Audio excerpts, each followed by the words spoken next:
Wow, thank you. I was kind of hoping all these guys would have gone to bed by now, but you're still here, so. Hey, Russell, congratulations. Brian and Ron over here talked about this extraordinary work ethic you have and this very methodical research, but they couldn't really describe the process. Can you explain to us how you were able to embody this character, what you did? Yeah, what Ron and Brian, I think, are getting at in terms of the other actors that they may have worked with. I get up in the morning. No, sorry. Please don't write. Yeah, it's too late now.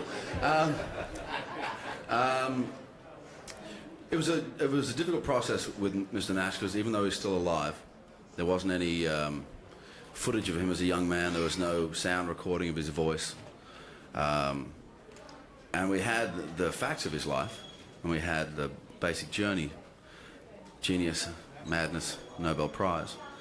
But we had to fill in a lot of things by ourselves, and that required doing a lot of extra research, not just the simple stuff, being able to comb through things to find tiny, weeny little sentences somewhere of description of him, which then can mean bigger things. For an example I'd use of that is within the book, one of his peers describes the way that he talked as being Olympian and ornamental. So we then took that as a template and applied it to every single line of dialogue to see if it actually fitted in with Mr. Nash. You know, I don't really know what it is, you know, about the way I get about it that's different from everybody, other people, because, you know, I'm not sure. I'm not, you know, privy to that information. But I really like what I do. And that means that I just, you know, when I know what the character is and I know who I'm working with, then that's what takes over my life for that period of time, you know. The next movie? We'll just have to see. There's a couple of different things, but we're not quite sure just 100% right at the moment. As a result of your award and the other awards for the movie tonight, more and more people will be seeing A Beautiful Mind. In your heart of hearts, what do you hope they get from it? Well, I think it's a very special story, and I think, you know, on the surface for such, you know, three studios, Imagine, Universal, and DreamWorks, to have put this amount of money into making it, it's not a medical statement. It's a feature film, and it's designed to entertain you. So if we can inform and entertain at the same time, I think that's the best thing.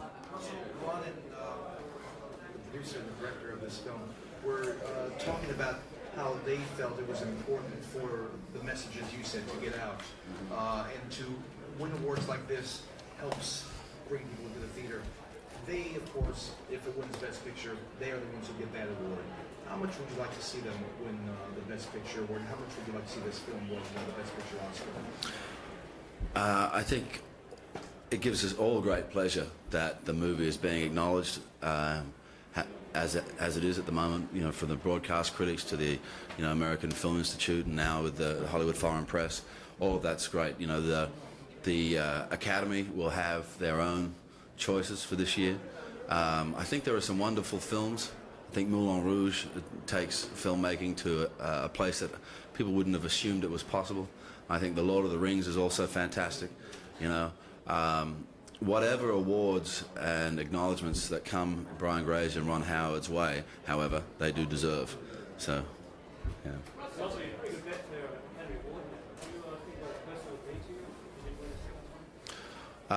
Mate, I'm not thinking about that, you know. I'm thinking about going down to Trader Vic's and having a drink.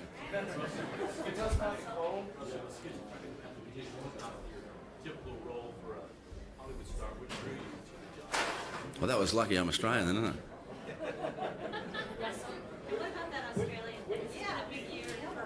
Yeah, I mean, you know, I don't mean to be that, you know, ridiculously patriotic or anything, but it gives me great pleasure to see Nicole Kidman acknowledged. It gives me great pleasure to see Rachel Griffiths acknowledged. You know, Baz Luhrmann, everybody else in the room. You know, and the other nominees, Judy Davis. And it really is. It's an indication, I think, that we may be a long way away, but we've got all the modern technology, and we try and keep up with you. And you know, I think theatre and the art form of cinema in Australia is something that's held very dear by the audience and by the theatrical community. So. How would you describe your co-star Jennifer Connelly, both professionally catch me in person? I got to do it twice.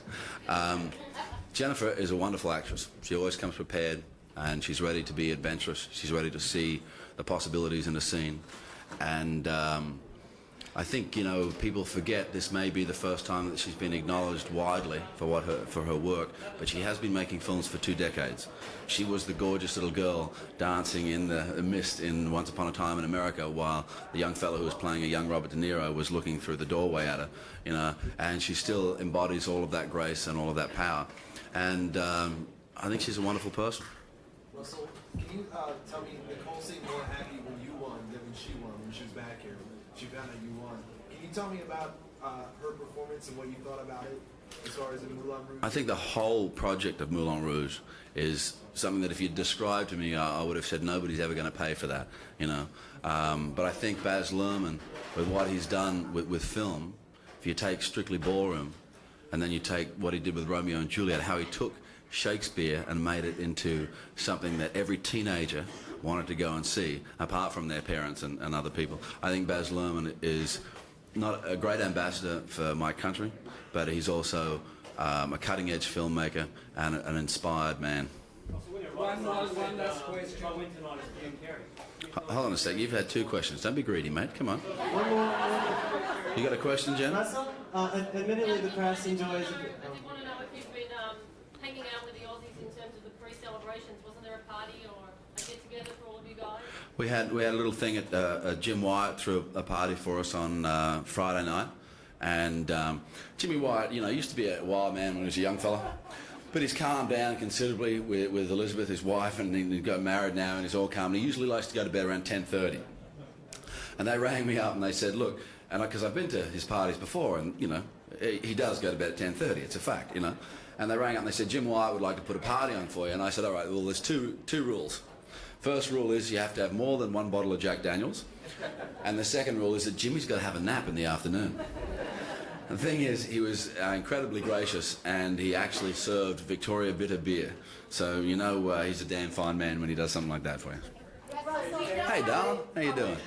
We know how much you care about this party, about every part of the thing. We know how intense you approach it. These awards mean, hey, I did it. They're understanding. They get it.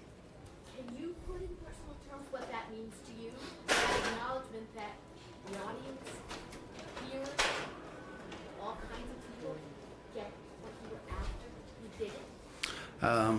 Well, it's always very nice to be acknowledged for the work you do. That's not actually what drives what I do. I don't, you know, I don't stop doing what I do when people are negative about it, and it doesn't, you know, I don't increase my tempo when people praise it either. You know, I mean, that was a pretty special group of nominees tonight, all of whom, every single performance deserves half a dozen of these, you know, and maybe it's just alphabetically I was a little closer to the top. I'm not sure how it works out, but thanks very much, everybody. Cheers. Have a good night, eh?